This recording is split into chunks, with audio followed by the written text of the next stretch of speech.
Chers musulmans, je voudrais te parler du mystère de la Trinité.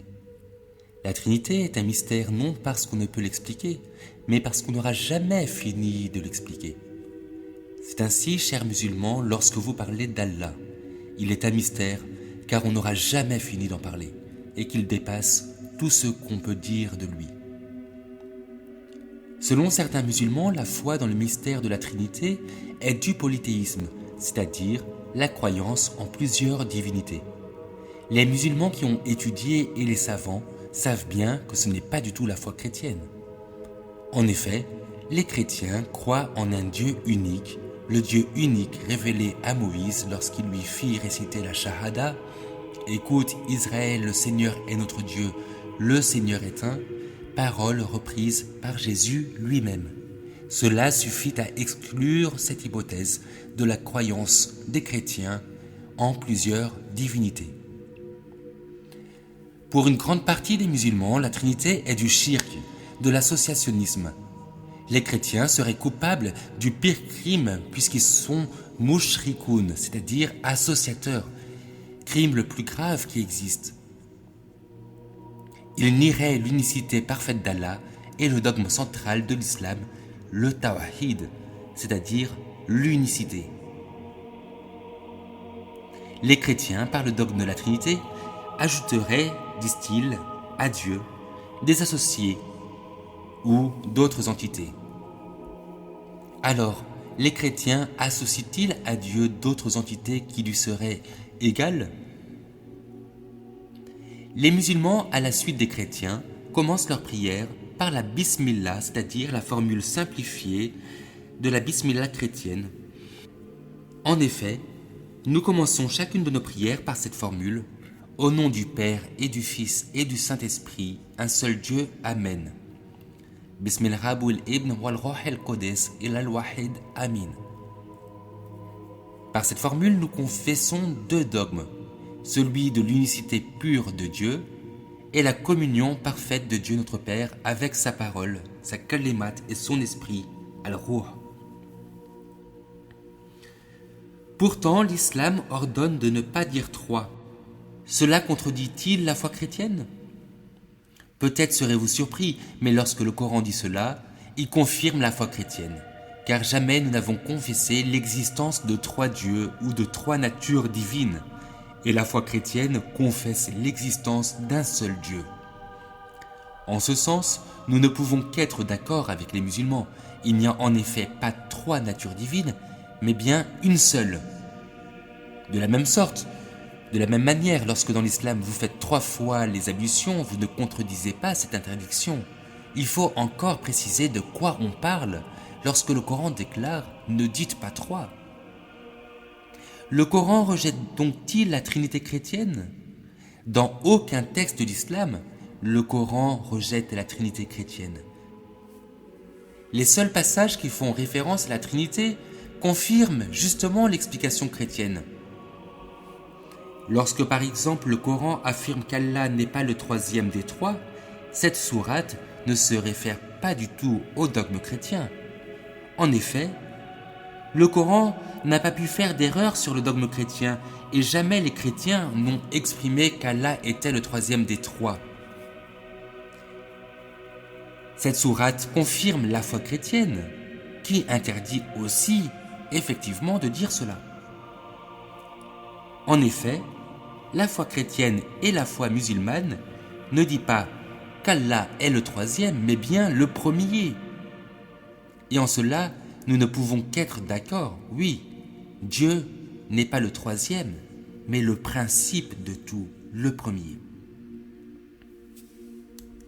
Le deuxième passage qui fait allusion à la Trinité confirme encore la foi chrétienne, lorsqu'il interdit de dire que la très sainte Vierge Marie est divine.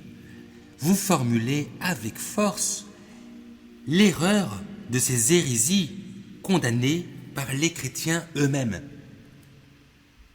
Jamais le dogme chrétien n'a reconnu que Marie faisait partie du mystère de la Sainte Trinité et a toujours condamné de telles allégations.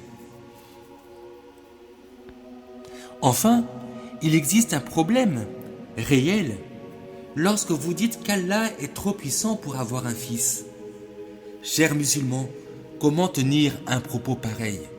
Comment peut-on utiliser l'argument de la toute-puissance de Dieu pour limiter sa toute-puissance? S'il est tout-puissant, il n'est limité par rien. S'il était vraiment tout-puissant, pourquoi ne le pourrait-il donc pas? Cependant, là où nous pouvons être d'accord, c'est qu'il ne s'agit pas d'une filiation charnelle d'Allah. En effet, si l'on comprend cette filiation de manière spirituelle, alors nous comprendrons mieux la foi chrétienne. Dans la foi chrétienne, en effet, à la différence de l'islam, il n'y a pas d'accouplement charnel au ciel. Oui, nous devons le rappeler. C'est justement la foi musulmane qui ne craint pas d'affirmer qu'au ciel, les croyants s'accoupleront. Et c'est la foi chrétienne qui rappelle justement que nous serons tous semblables aux anges au ciel. Ne nous accusez pas de vos propres erreurs, chers amis.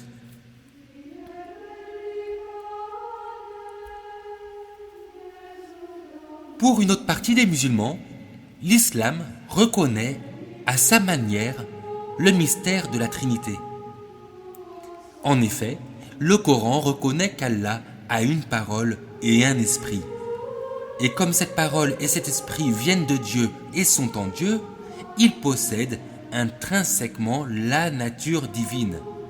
Oui, les attributs divins sont divins. Autrement dit, tout ce qui est en Dieu est divin. Vous débattez longuement entre vous pour savoir si le Coran est de nature créée ou incréée, et le débat n'est pas tranché. Pourtant, une grande majorité des musulmans croient et confessent avec force que le Coran est incréé, qu'il est la parole incréée d'Allah. S'il est incréé et qu'il existe éternellement au ciel, et que Dieu seul est incréé et préexiste éternellement au ciel, nous pourrions aussi vous accuser d'être associateurs si nous ne faisions pas d'efforts pour comprendre votre foi. Nous pourrions aussi vous accuser d'être associateurs parce que vous mettez le nom de votre prophète à côté de Dieu dans votre shahada, mais nous ne le faisons pas et nous ne vous accusons pas car nous vous aimons et nous essayons de mieux comprendre votre foi. Comprenez donc, mes chers musulmans, que si nous disons que le Père a un Fils, c'est parce que le Père est la pensée éternelle et que de cette pensée éternelle jaillit éternellement la kalema, la parole créatrice, celle qui dit kun fayakun, cette parole par laquelle Dieu crée tout l'univers. En ce qui concerne l'esprit, il n'y a pas besoin de longues explications.